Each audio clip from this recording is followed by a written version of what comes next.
Now the 10mm right there, you see it? Let's get that out.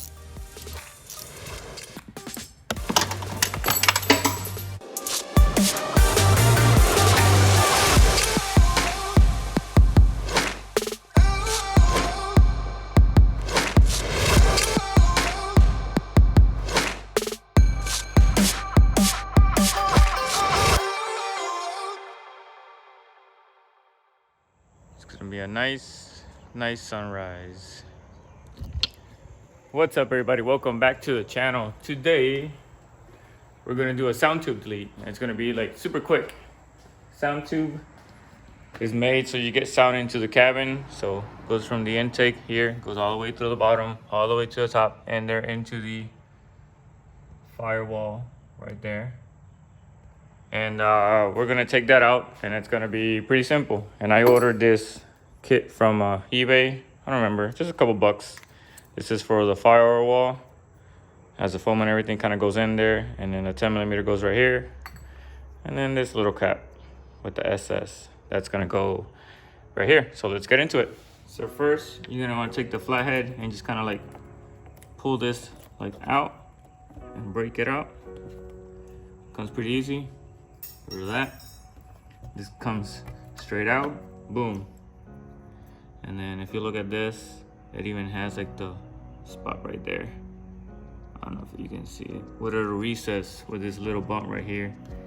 So you go in there easily, kind of push it in. And you make sure it grabs that little ledge, and there it is. That's pretty easy. Now you're gonna take the T50 right here. You're gonna get this one right here, and there's one right here, right next to it, right under here. You can't see it. That's one, and that's two.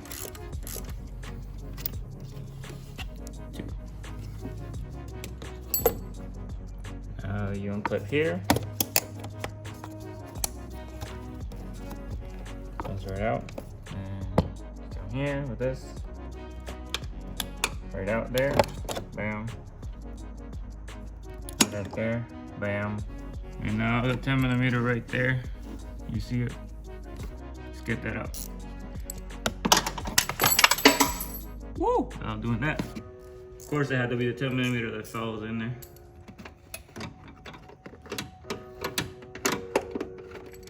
Already loosened it up. That was pretty easy. Get this out without dropping it.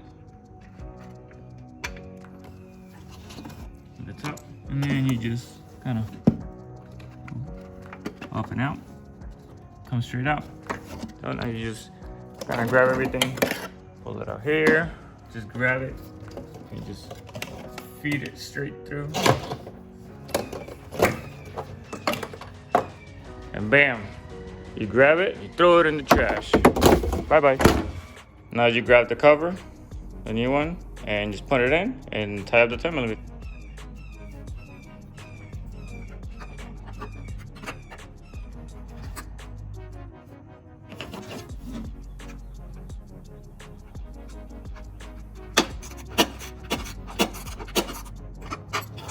Just like that, sound tube delete. You shouldn't even need a video for it. All right, there you have it. Pretty simple sound tube delete. You know, shouldn't take much. But anyways, right now we're gonna install the wideband AEM so we can read AFR when we tune the car. Bam. If you need a reference right here, you can get off of Amazon or any shop of preference.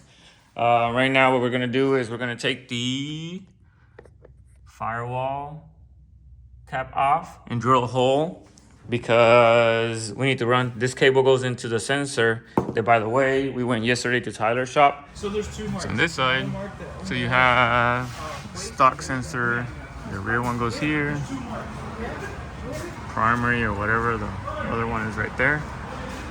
And then for the wideband, we just put it right there. Right there, run the cable up, and we use that for the gauge. And they installed a bunk for me, and we put the sensor in, and we zip tied the connector up here so I can just, you know, work from there. But this needs to connect to that and route this inside the car. And here we have the OBD2 from inside the car is gonna go, this is gonna go to the gauge, and we're gonna have to route this out, and we're gonna tap it into one of the fuses, and we'll go through all that. And we have the gauge pot. Thank you, Christina, again, for hooking it up. So we're just gonna go right through it as quick as we can, show you some little details, and we'll jump onto the next thing. All right, so I got it out, and now we got to drill a hole and put a grommet.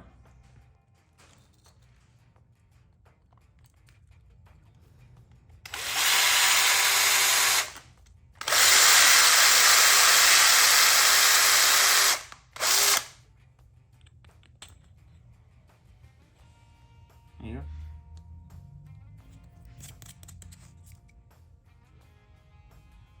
This one goes in. There you go. And we'll route the other one out. So we run the cable, and then if you come inside, you see, you just follow the gas pedal straight up. But it's right there, you can see it. So let's route the sensor connector for the gauge in and the power out. All right, so as you can see, the power is ran out. The O2 sensor cable is running through. So now we just run the plug from the O2 sensor to inside for the gauge, and pull this all the way back and wait until we connect power before we put everything back together. All right, so over here, I guess I pull. Comes straight out.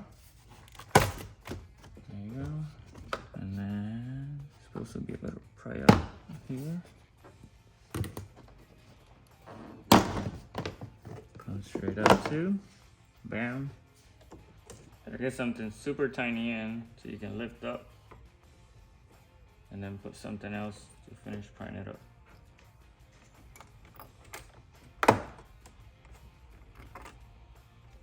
You can't go from under because it's connected to a defrost tube or whatever it's called.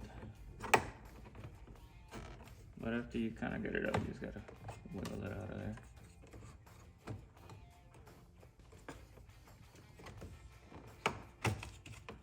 Bam, here it comes out. You have to drill a hole in the vent to get the cables through, and then they give you some putty to cover the hole. So it's hard to get in there. So let's see if this works. I got my tool with an extension, and then just gonna see if this works. Wish me luck.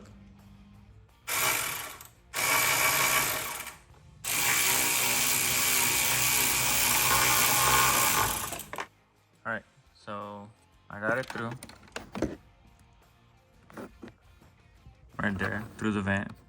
I made the hole, and this was my tool. I kind of did it by hand first. It's a 1/4 inch socket. And I started by hand so I could kind of get the mark so it wasn't moving everywhere. Once I got the mark, I got this in. Then the hole was too small, so I did a bigger one with this. I mean, you can start right away with a, you don't have to have these that are step ups. You can just start with a little one to make the mark, and then just go straight to like a 1/2 inch or something like that and stretch it out. But I got the cables through. I'll show you under if I can. Let's see. All right, so under, if you see the firewall out there, comes out. And I got it on top of that vent. I threw the cables on top of that vent so it's away from the accelerator, the brake, and the steering column. I'm gonna zip tie it up there so it goes straight up there. And then I'm gonna bring it outside here. There's a pocket in here where you can zip tie all the cables nicely, and zip tie it to this right here and keep it out of the way. So it'll be nice and hidden back there. So I'm gonna put the gauge pod and kind of connect everything there and route down and zip tie as much as I can, because so I can then pull this way and find out how much of the electrical connection I have left. See, I don't have enough. I'm gonna have to tie in some so I can get all the way to the end. I'll work on that in a minute. We have plenty to play with the connector that's right here and here. I'm gonna zip tie this, and I'm probably gonna route it because right now it's under the steering column right there. Yeah, right there. So I'm gonna route it out that way, and I'm gonna put it straight there and then plug it somewhere there. The ground is right there. I had to scrape it up a little bit so it's good contact. But you can see it's all nicely wired under. Right here is all covered. Right here, bam, bam. I gotta cut all that. And then it's right here. So now the only thing I have to do is get the cap. And the cap's not gonna close. So I'm just probably gonna have to cut a little bit in the edge so it makes it fit. And you put it on the number 42, which is 1, 2, 3, the fourth one down. You take the 10 amp out. And let's see if we can get that to focus. There you go, see? You put it at the bottom, then you put the 5 amp on top. And that's how you tap into power, ground. All right, so it's all done. We got power through here. Did a little edging there with the drill. Opened up. Power, ground. The sensor's in the bottom. 6 inches from the top. Before the cats. We got it through right there with the grommet. We got power in. We got the sensor in. I got everything connected, everything back together.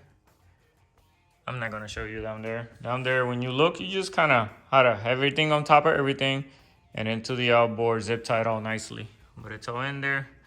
Kind of don't like how it sits. It comes out, but I seen that in the videos. That's kind of what they say. I'm gonna have to figure out and put something around it to make it sit still. Doesn't move, but I want to make it look better. So now let's plug in the battery, start the car, and see how it works. Keys inside. All right, let's see.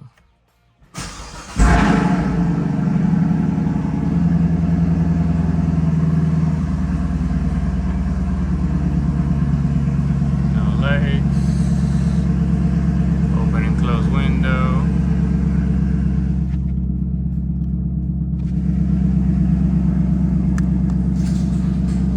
Looks like it works. We'll go for a drive, test it out, and make sure it's all good.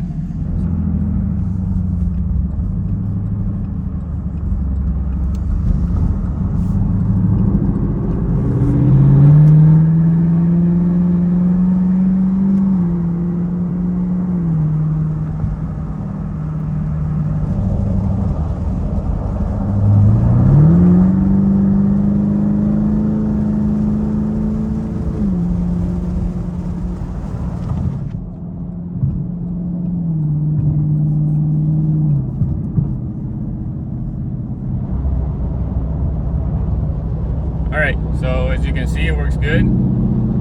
The only difference I've made since I was done from now is where I drilled a hole in the vent to get the cables in. I did it too far up and it wouldn't let the gauge sit in. So I went back and I drilled the hole a little, I opened the hole a little further down so the cables can move down. It would let the vent go in and sit. So now it sits all nice. I did that, and also I removed the little screws from the back of the gauge. They are for mounting in a bracket. They were making noise, so I removed those, and now it doesn't make any noise. So now it sits nice, it doesn't make any noise, and it totally works. So that's pretty much it. Gauge is in, gauge is working, sound to duty is done. That was easy, but yeah, we have a LT2 manifold coming, the Corvette manifold. I bid it for the Corvette cover too because it looks like it's in the engine bay. We'll use that. We'll remove the Corvette and wrap it or something like that so it doesn't say Corvette all the time. And if it touches the hood, then I'll take it off. But if it doesn't and it doesn't create any knock or anything, I'm gonna leave it because it'll probably look good. And also a flex seal system. So the next video will be LT2 manifold flex seal system, and then also I have some headers coming on the way. So after we do the manifold and the flex fuel, and the headers get here, and I make sure I have everything for the headers. We'll put the headers on, and then we'll tune the car. So yeah, got a couple things coming for this car and having some fun with it. So let me know what you think in the comments about the gauge. If I didn't really do anything wrong, let me know too so I can fix it. But that's pretty much it. See you guys later. Peace.